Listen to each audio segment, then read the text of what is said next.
One will talk on experimental validation of various aspects of the wave-induced mean flow for surface gravity wave groups. Please. Thank you very much, and thank you to the organisers for inviting me. Also, thank you for reading out that title. That saved me some work. It's definitely too long. So this is some experimental work that's been done by Mark McAllister, a PhD student in Edinburgh, and Colin Whitaker, with whom I collaborate, who's at the University of Plymouth. So I usually start with this picture from the album of Fluid Motion that shows the Lagrangian trajectories underneath deep water, because the trajectories are circular, periodic or regular surface gravity waves, and as Stokes showed a long time ago, then these orbits don't quite close. And perhaps some of the controversy of that statement is already illustrated in that picture, because you need to actually zoom in and actually find yourself a suitable orbit, and then you don't see that that closure there. And there have been a lot of people in this audience who've done work on this matter. My talk won't be on periodic surface waves, but it will be on surface wave groups, so where things are more compact. And the reason for that, by means of introduction, is that the physics is a little bit richer. So where you have this Stokes drift or this net transport in one direction, that is now modulated by a group. So if you think very loosely of these arrows of the sort of magnitude of that transport, that is now divergent in some sense. And it was shown in the 1960s by Longuet-Higgins that that induces another type of flow that goes in the opposite direction, and that's known as a return flow. So the total picture, if you're interested in the Lagrangian particle dynamics, is the sum of a Stokes drift, which is dominant near the surface, and a Eulerian return flow that's present at depth. And this manifestation of this sort of Eulerian return flow forced by the divergence in the Stokes drift is in the flow itself, but it also sits in the wave average free surface. So the average, so if I average out over the waves, there's a set down of the surface underneath the wave group. And what I'd like to do today is really show some experimental evidence of these two aspects of the mean flow.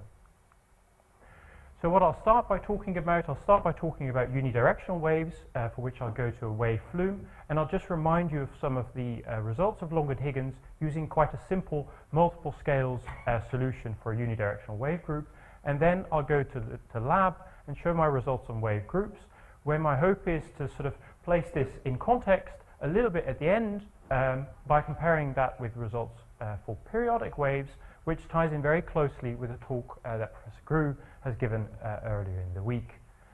Then I'll talk about directional cases, so looking at wave groups where the individual components come from different directions, looking at crossing wave groups as well, trying to see if we can study this, in particular, this set-down effect. So starting with unidirectional, just to avoid any confusion, I thought I'd sort of labor slightly the equations that govern this problem. So at least what we are trying to study here is an incompressible and irrotational flow. So we have a potential, unlike in the previous talk. There's a kinematic free surface boundary condition. Z is the vertical coordinate, and there's a kinematic condition, and then there's a dynamic or a pressure or zero condition at the free surface. There's a bottom boundary condition at a finite depth, and I always talk about the wave travel in the x direction, and any variation across the packet in the y direction is to do with directional effects, which I won't talk about in the first part of my talk. So it's useful then to rewrite these governing equations. First of all, I'm not going to be concerned with too much nonlinearity. It's all up to second order in the steepness. And it's useful to then rewrite the equations in terms of something at second order, and in my purposes, I'm only interested in mean flow effects. I'm going to do some averaging on the right-hand side, denoted by the overbars. And if I do that, I have sort of the structures of a mean flow forcing equation. So there's a Eulerian return flow that's being forced by some linear terms, denoted by superscript 1. And similarly for the wave average free surface, I can do a similar exercise, and I have here some wave average term and a coupling where I have indeed the mean flow at second order. So in some sense, I mean, these equations are well known. They're in Longuet-Higgins and Stewart in exactly the same form. This helps us to conceptually think of all the mean flows as being forced by the linear kinematics, by the linear dynamics of the problem. So those are the equations. Now looking at groups, just sort of a few slides on some symbols, which some words I'll use. So lambda naught, of course, is the wavelength of the linear wave, and sigma is the characteristic scale of a group. So if you think of a Gaussian, probably 4 sigma gives you an idea of the group, and there's a water depth here. And just to put things into perspective, specifically relating things to John Grew's talk earlier, I'm interested here for the reason for that is my experimental setup for deep linear water waves. So the K0d is greater than 1. John Grew's talk, if he will correct me if I'm wrong, was K0d order 1, so more like intermediate water depth. I am right, thank you, John. But there's another scale there when it comes to water depth. There's also a scale associated with the return flow. This return flow scales on this sigma quantity. So I'm going to be looking at d over sigma order 1 quantity or d over sigma order much smaller than 1. Whereas I believe in John's talk, although he has a wave group in some sense, or rather a long group of periodic wave trains, his sigma associated with that group would have been rather long compared to his water depth. So he would have been what I'll call, and we can discuss that later, a shallow return flow regime, if you wanted to think of that as a wave group. So very simple, nothing controversial and nothing new. In some sense, these are some of the parts that sit in nonlinear evolution equations by Diester and Davy and Stewartson, but only really looking at the mean flow part, so everything up to second order and nothing nonlinear. So I introduce a slow scale, capital X, that moves with the group velocity, a dispersive scale that I don't use in the end, and then these are the linear solutions. So there's some depth decay that, because I'm looking at these deep water solutions, that is exponential, and there's a carrier wave here, like so. Effectively, there are 2 small parameters. There's a steepness parameter, which I call alpha. Most people call epsilon, so perhaps that's confusing. And there's, if you like, a multiple scales parameter that is, if you like, the ratio of the wavelength and the packet width that we also assume to be small, which is sort of standard, and all I'm really doing is pulling out by a simple argument some of the basic results from these classical papers. If I do that, if I look at deep water, in terms of my mean flow forcing, I can cross out these particular terms. So the linear polarization relationship gives us nothing. Similarly here. So if I then think of this, if I wanted to think of this problem in terms of physics, then I can think of the return flow. I'm not writing the potential anymore, I'm just taking the z derivative, the leading order term. If I ignore this because this is too slow a derivative, all this moves on slow scales. Then physically there's a velocity associated with the return flow at the free surface that's forced by the divergence of the Stokes transport. So that's my physical argument. If I have a wave group, I have a slow derivative of the Stokes transport, and that forces a return flow. So this QST is a volume flux. I can think of that as a linear integration of the linear velocity up to the free surface. If up to leading order, that's simply the product of u eta. That's also equal in magnitude to the depth integral of the Stokes drift. So that's a quantity associated with this transport. And then I can really write a rather simple expression for the wave average free surface elevation, again all up to leading order, that is simply proportional to the return flow. And because the return flow is negative, all that really is then is the Bernoulli, unsteady Bernoulli term in a packet that actually you can replace a time derivative by a spatial derivative, because this is all translating with the group velocity. And you can then see that this is a set down because the return flow is always negative, moving in the opposite direction. So this is a sort of rather rapid introduction into the physics of this problem, perhaps, which might be obvious, it might not be, but here's the physics once more, as you have this Stokes transport that's divergent, that acts as a series of sort of sources and sinks of fluid, and you get a corresponding return flow underneath, and unsteady Bernoulli then gives you a small set down of the free surface. And you can also derive this through radiation stresses in Longuet-Higgins and Stewart have done in a number of papers, 62, 64. But the point of this derivation is allows us to think rather nicely of mass, and hence if we're doing some particle tracking, then we can see where all the fluid goes. It's possible to actually write closed form solutions, at least in terms of integrals, for this return flow then.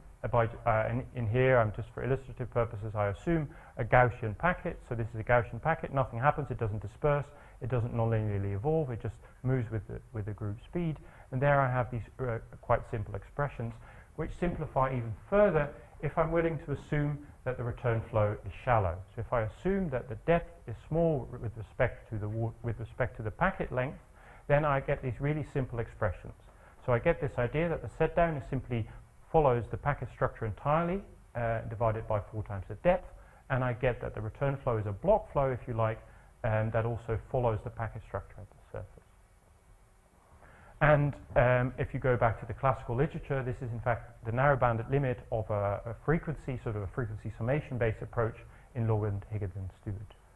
And it's also, incidentally, is the solution that if I took the deep water limit of John's expression that he showed in his experiment, is a similar result. So if I write now the Lagrangian velocity as the sum of the Stokes drift and this return flow, that this ties in nicely, and in fact you see that if I am willing to take this limit, then the packet length actually drops out of this equation here. And evidently there's mass conservation. So these are some principles. There's an illustration here of the stream function. The contours are not, you can't compare from graph to graph, but there's an important point here to do with the depth of the return flow. I can assume that it's shallow or that it's deep, and if it's shallow, of course, it's a block flow, so the streamlines are equally spaced, and if I don't do that, there's some slow variation, and there's a classical paper by McIntyre that has a picture like this. So this is that return flow. And this is what we wanted to observe, because we didn't think it had been observed, certainly not the effect on particle trajectories in the lab before. One final picture, again probably too many lines, but so this is a picture of the magnitude of the return flow for an order, just no assumptions on d over sigma, so this water depth of the return flow, so a shallow return flow and a deep return flow. If it's shallow, then that's a block flow. If it's deep, you can in fact show that asymptotically it decays algebraically with water depth. Unfortunately, although we wanted to observe all these things I'm not actually going to say that. What I'm going to say is the next point is that if I find my net Lagrangian displacement, so I'm going to time integrate the Stokes drift and the return flow from time minus infinity to positive infinity, i.e. what is the net displacement a particle experiences as the group moves past it. So it's just the net movement that the particle experiences, that I can do that time integration. It turns out for only based on this assumption and no assumptions on the relative depth of the return flow, that you can actually show that this expression holds. So it's actually rather difficult if you're observing Lagrangian trajectories and you're just measuring distances that particles are displaced. The motivation will become clear when I introduce you to the experimental framework. You can't actually see some of the depth variation of the flow very much, because in physically, as the flow decays with depth, it does become wider, and the net effect on particle displacements is such that the return flow doesn't show any depth variation. So then this is the physical picture we want to recreate in the lab. So if I put in a particle near the surface and I let the group go past, the initial position is in blue, the final position is in red. This is theory still. The idea would be that you get a Stokes drift moving it from left to right, and if I'm willing to go further to the base, it should be in the opposite direction. Right, so we go to the laboratory in a similar experimental setup as John has considered, but instead deep water. So we use particle tracking velocimetry as well. So we have a light box instead of a laser sheet. So there's a thin light sheet, not a laser sheet. So we don't need goggles, but we do need the lights to be off. So it's rather a long time in the dark to follow these particles. We control, a question was asked earlier, in principle we control the motion of the paddle non-linearly, because you probably need to do that. In reality, because some of the long sweep motions that are mechanically required to generate these return flows are probably not well captured mechanically, although by the device, because it simply isn't willing, it can't move much. It's probably partially at second order. It turns out for these experiments not to be important, but if you do wave group experiments in shallower flows, it's actually crucial. We do some post-processing, which I'll talk about.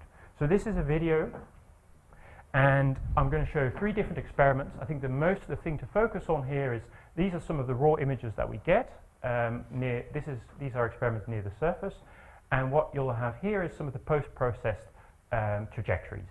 So in blue is the final trajectory, and when I turn on the timestamp, you'll see in yellow the sort of real-time evolution. I think it's probably on about real time. And one thing to point out here is experiment 1, experiment 8 are nice to compare because this experiment 8 is much wider, so the packet is much wider. So I turn on the timestamp, and the signal itself, the top figures are relatively difficult to interpret, but what you can see quite clearly, this is a particle near the surface, is that it starts to trace out these modulated Stokes drift loops, where the modulation is now on the packet scale, and this one has more loops in a packet here on the right hand side because it's a slightly wider packet.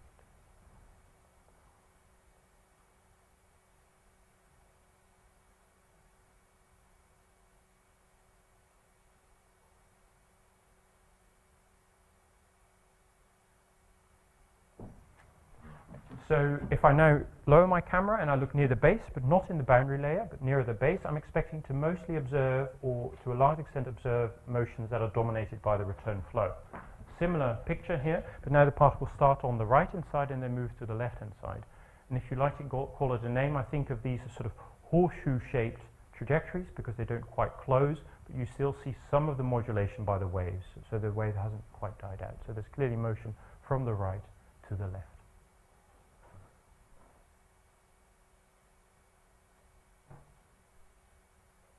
Now, it was a bit of a task, of course, turning this into something useful, so we can actually look at individual trajectories. Here is a measured trajectory near the surface, and in a tank like this, there will always be, if the air conditioning is on, someone walks past, there always are residual motions, which fortunately are slow enough for us to be able to filter those out.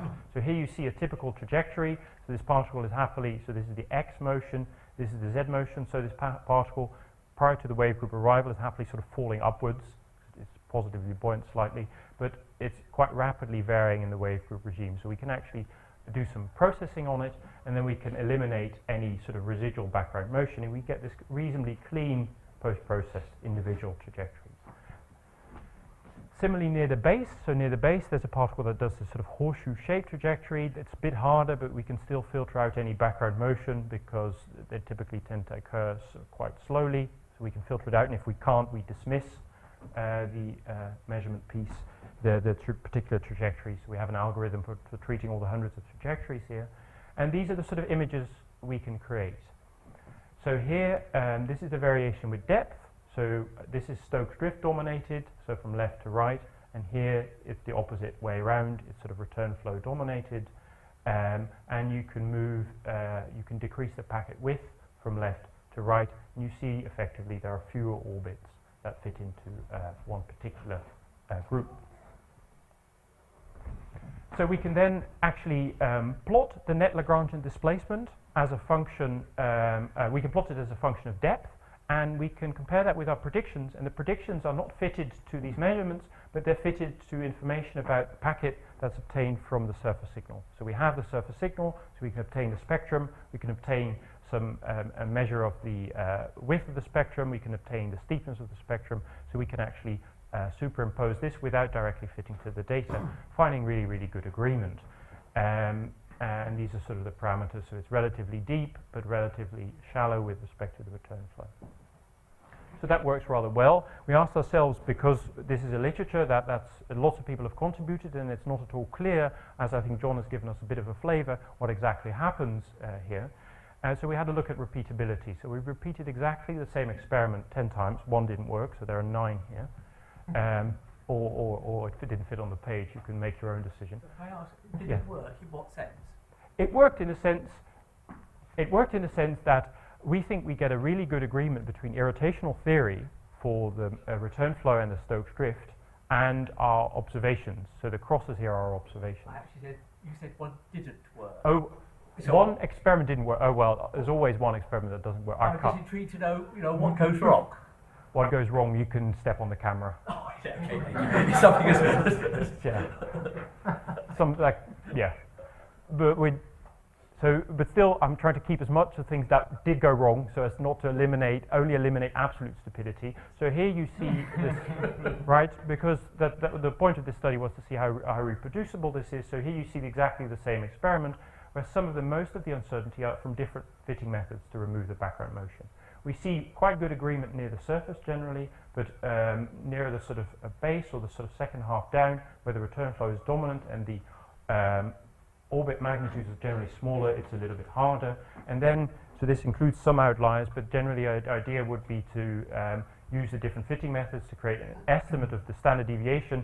So these are error bars that are plotted too closely to each other. So you can think of black as the sort of error bar region. There's some processing that still needs to happen here. But we see that the theory and the experiments are sort of quite well in line. And there's some variation between experiments, but it's reasonably well reproduced.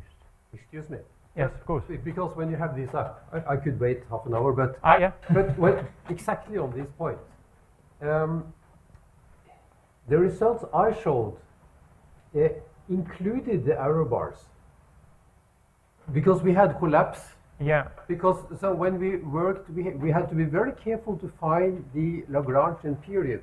Yeah. And do the average position, the vertical position. Then we got always the same result with some small scatter.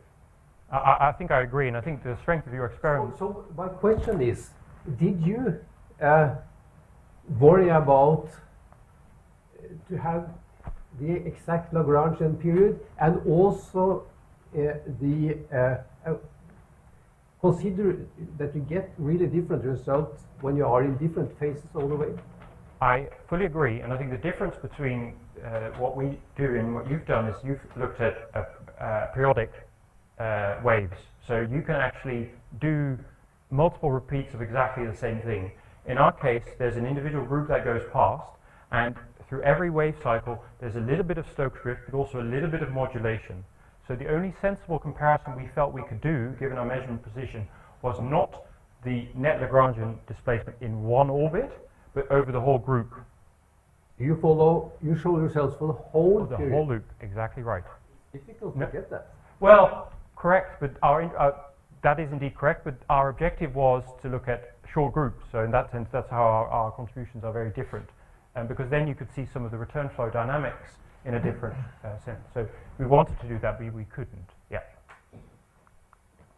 Right, so a bit of discussion, a little bit, because I think it's useful to say a bit in placing this in context. I think generally, so Stokes theory has been around for a long time, and lots of people have done experiments on periodic waves, which is not what I'm doing here, but I think I should say a few words on that. And in fact, Longuet-Higgins extended the sort of extended the irrotational solution, and he showed that you need to be careful with boundary layers. So boundary layers, you're always going to get streaming, as John has showed very clearly, and in fact John has shown that the streaming is not predicted well by the original theory by Stokes. But I think here, so the difference with that is that even our boundary layers don't have time to build up because the group is so rapid. So that's one point to make.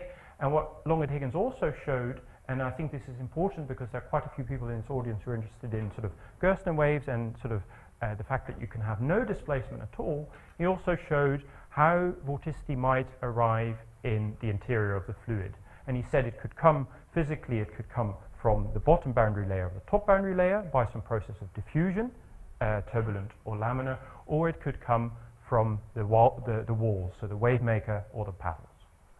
And that probably takes place on the timescale associated with the Stokes drift and the mean flow. And he showed that he sort of made an argument. I think it's really useful if you want to understand any modern lab experiments to read that argument at in his conclusion. He said most experiments are probably going to be irrotational for the first 10 to 20 wave periods. So in that sense, we're quite safe because we never really are, in any sense, we never really have more than a few waves in our wave group. Smith has showed, I think this is an important review paper, I think he might be here, but maybe not. He reviewed some experiments and he said, well, you can also have not just depth integrated balance between Stokes drift and the backflow, but you can actually observe exact cancellation of depth. And this made him say, well, perhaps there are Gersten waves. And I think interpreting some lab experiments, it's very important to sort of have these points in mind. That's not what we do here. So it's mostly sort of because we work with groups. So this is Gruen and Colas, what you've seen presented earlier this week. He shows indeed that irrotational theory works well, but the streaming that was derived by Longuet-Higgins is not enough, especially near the surface. This work is on short groups for which irrotational theory completely survives. So So I think that's an important thing in terms of trying to understand the sort of relative scaling and the relative parameters of the problem. Right.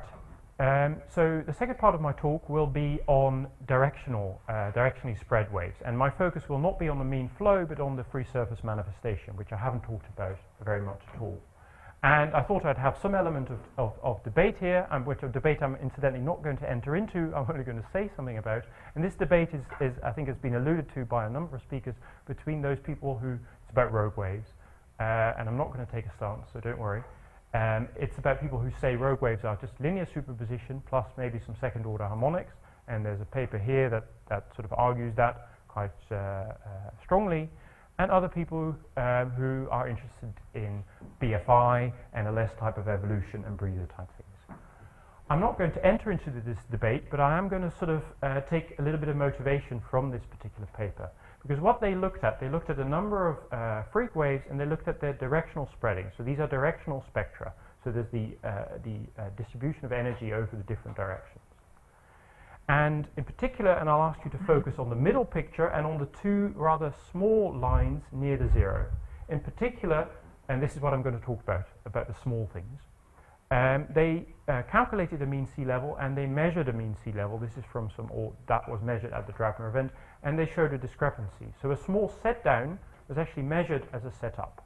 So the question I'm interested in is, can we actually get a set up in the lab? And they actually showed that to get a set up, rather than having one unidirectional wave system, you probably need crossing wave systems. So this is the objective for the second part of my talk, and just to sort of go back to the equations, just to see what the basic equations say about this. Again, of course, we can understand this wave average free surface, or this local mean sea level, through these second order equations. So no third order, very simple predictions. So I extend my simple multiple scales setup by introducing a scale y that's slowly varying in the direction opposite normal to the direction of travel. I assume that's the same slowness, if you like, as x, but there's no component of group velocity in that direction. The carrier wave, in other words, travels entirely in the x direction. I get two small parameters which are equally small. I get a sigma x, so a group scale in the x direction, and a sigma y scale, a group scale in the direction orthogonal to that. This also is basically in these equations, but I'm only going to look at things up to second order. I can do the same. I can work out my potential. I can work out my free surface, but then intuitively I take the same shallow return flow limit, just because it makes the equations a bit simple and I can just about understand. I can get expressions for the eta. Now it's I have a packet. There's a Gaussian packet just for simplicity that travels, so I can do some things closed form. Gaussian packet travels in the x direction and it has some y variation. If I do that, I can actually write a closed form solution, also leading order, for the return flow, and importantly for the set wave average free surface, this eta2 quantity, that is like before, minus the amplitude of packet squared over 4 times the depth, but it varies with this 1 upon 1 plus r. And r here is if you like, an aspect ratio of the packet. So this is valid when you have weak amount of spreading. So this shows that this set down generally is going to 0 if I have more directional spreading. So it's reduced, which makes sense because it forms in response to this return flow. This return flow can now, it just doesn't have to go underneath, it also can go around the packet. That decreases all the magnitudes of the velocities and also makes the set down much less. So that's quite a simple sort of expression for it. But this would never give us the setup.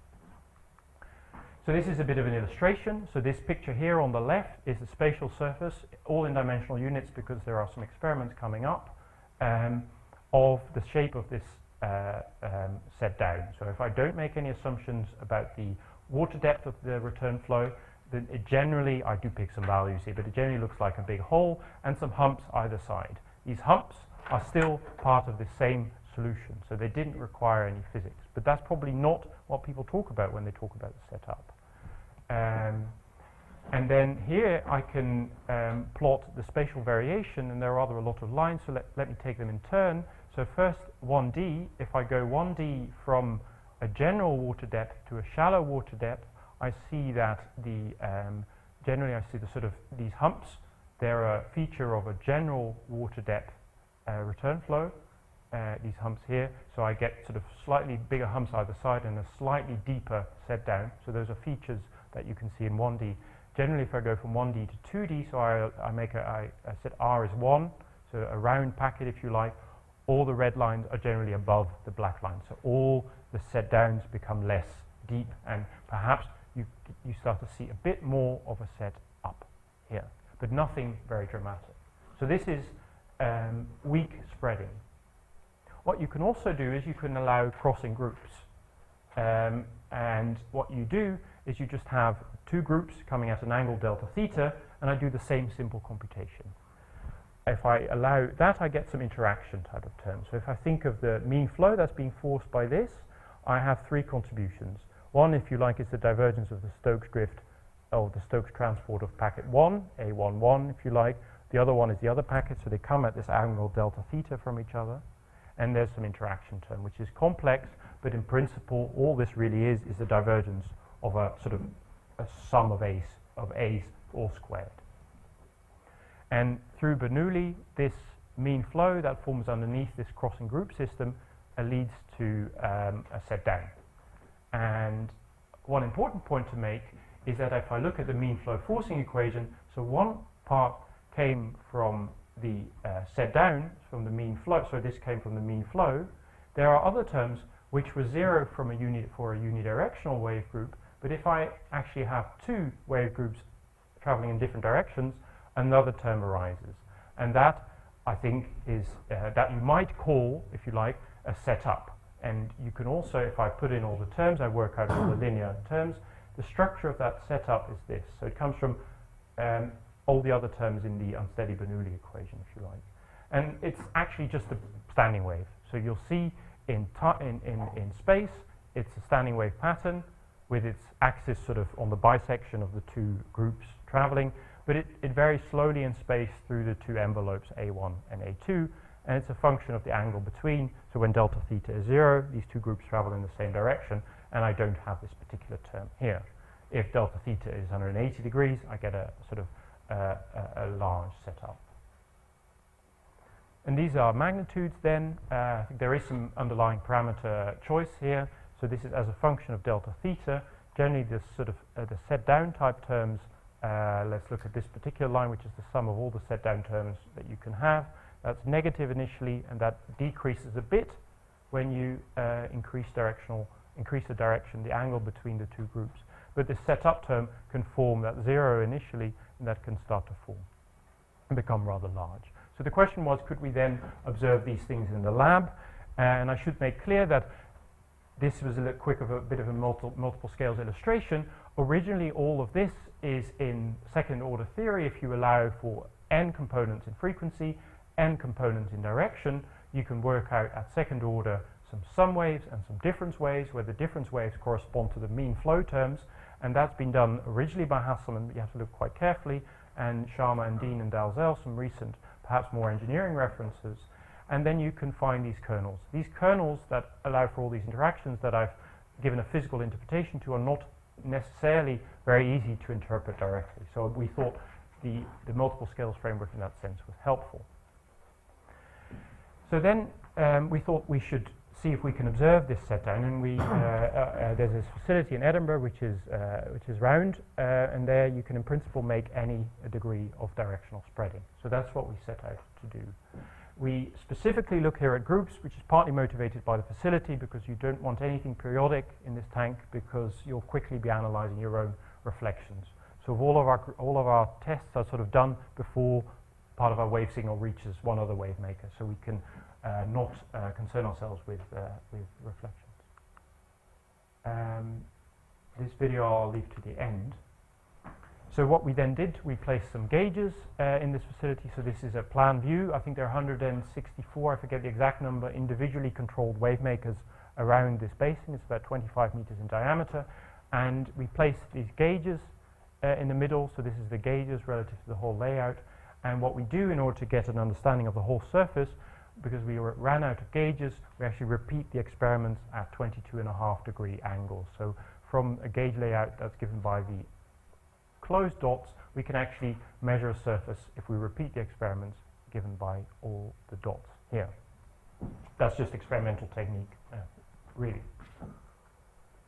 So these are the tests linearly that we want to investigate. So these are some linear surfaces that you might compute. So these are just the linear free surface here, and these are the same contours where I've cut out the negative contours because it focuses the eye a little bit. So for 10 degrees RMS spreading up to 30 degrees, you can see that something looks relatively unidirectional, becomes a bit more like round in terms of its shape at the time and point of focus. So these are some videos that are a bit difficult to see, but in principle, you probably can't see, but the top will be, because we're interested in low amplitudes, because we only do weakly nonlinear theory, very weakly nonlinear, second order, so you probably won't see much in the top videos, but in principle they're on the same timestamp as the linear illustration, and the left and the right are different angles. They'll repeat themselves, so you can just look at the same experiment from a different angle, and you'll see, oh, I just wait a second until it will begin again. You'll see this is probably quite a bit big spread. You see sort of this is the wave initially, and then as it comes into focus at the center of the tank, so the wave is generated, and then it travels, the group travels, the individual wave travels through the group, and there it comes into focus. All of this is linear focusing. And turns out, because this thing is so directionally spread, the waves are actually not so steep until they reach the focus point, that linear focusing for us is enough to get things more or less in the right place at the right time. So these then are the same experiments, and with some increasing directional spreading going from left to right. The grey cylinder here is not a cylinder, but it's the area in which we take measurements. And these are the complete signals that we measure, so these are measurements in time. And these are the reconstructed wave average surfaces that correspond to this. So we did some clever averaging, so we can actually get the wave average free surface out, and this is the shape. You can clearly see there's a big hole in the water starting to form, so this is the sort of set down. We don't go far enough out to see it curve up because we only have so many gauges. What you can see, if you increase the amount of directional spreading, then this sort of set down starts to actually form into a setup. You see a bit of a ridge that forms right in the middle of this sort of hole. So you have a sort of a saddle that starts to form, and that ridge is the beginning of a setup. And these are these are experiments entirely. So let me do a comparison then. So this is now a comparison. On the top there are measurements of the surface at a fixed point in time, at the time of focus. The bottom is our theoretical prediction based on the linear signal that we measured. So we worked out what part of the signal was linear, and there you can see here, low directional spreading, there's a sort of set down, there's a big hole, and as I go up in directional spreading, there's this formation of a ridge that slowly starts to appear that separates out the two holes, and this is very evident both in the theory here on the bottom as in the experiments here on the right. And here are some sections for different experiments. So we did lots of different experiments for different degrees of directional spreading. This is a comparison between the wave average free surface predicted and measured. And you could see a hole slowly, as I increase the amount of directional spreading, slowly turns into a hump that's associated with the setup.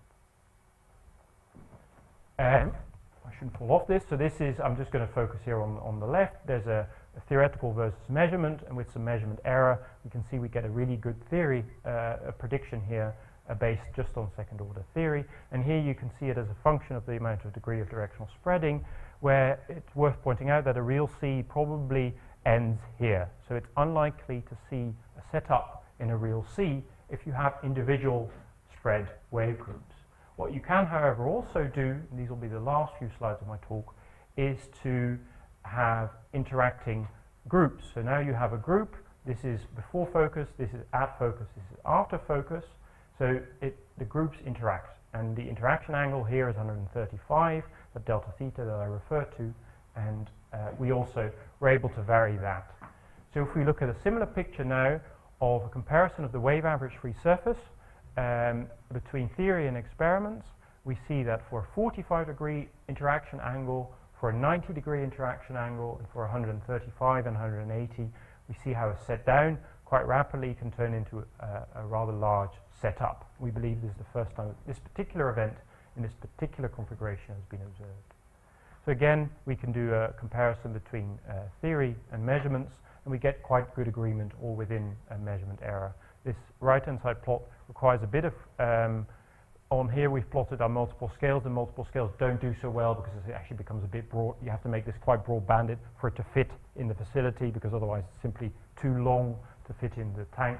But we can, if we do our theory based on the interaction kernels, so considering all the frequency components, we get quite good agreement. And the point here is that delta theta, so the crossing angle, as soon as you're above maybe 50, 60 degrees, that's when you start to see a setup. So a setup, if you wanted to, if you were expecting that, then you should probably hope for large individual crossing C states that have wave group formation in each.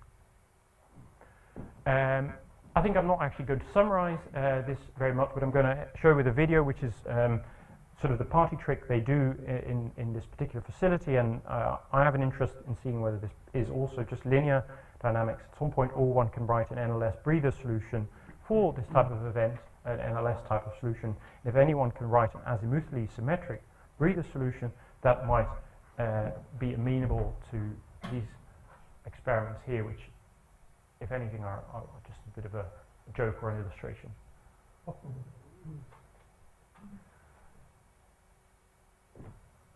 And with that, I'll end. Thank you very much. Thank you very much. Other questions?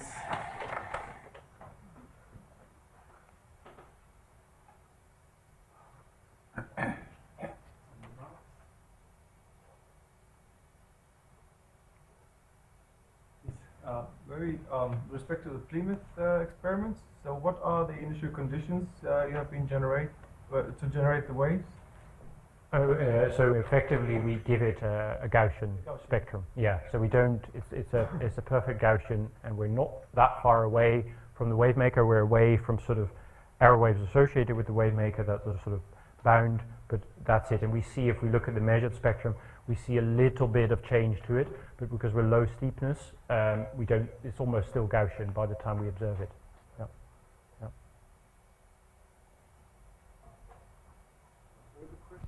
Yes, please. Yeah, Tom, it's very nice work. It's very careful experiments and so on. So we have the same nonlinearity. In our experiments, we couldn't go higher because that was the maximum. But you could go higher. But we found quite strong deviation from the theory. Yeah. Which you don't find. Exactly. So that is a little bit puzzling. It seems that It's worth. it was easier for you. So let me. I thought about this because I saw your slides and I thought that's interesting.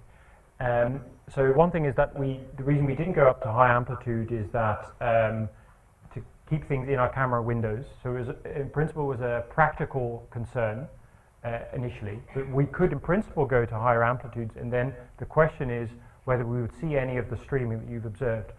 I somehow think that because the differences between what you do and what we do is we have about 4 waves in a group, whereas you have many more.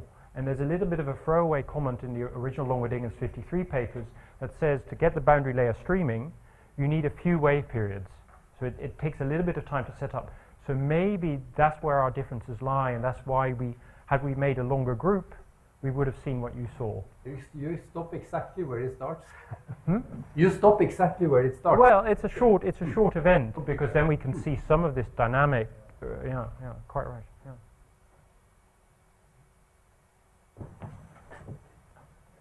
Thank you again. Thank you.